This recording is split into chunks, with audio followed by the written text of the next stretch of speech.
Seme, kwa nini ulimuua mtoto wangu?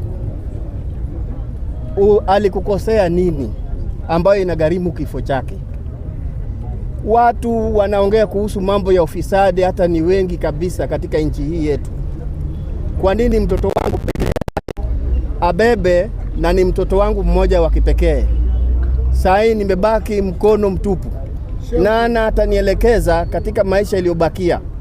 Mtoto wangu nimemsomesha kwa taabu katika kaunti ya Kilifi kwa kazi ya Kware, nikijinyima kwa ajili ya mtoto wangu kusoma.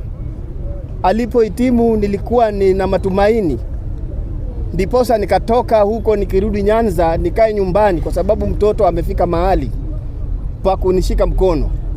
Sasa leo hii umenivunja mkono, umeniua. Kwa nini uniue? Unanidai nini? Amekuibia nini? Haya ndio maneno ambayo nataka niongee kwako Bwana Eliud.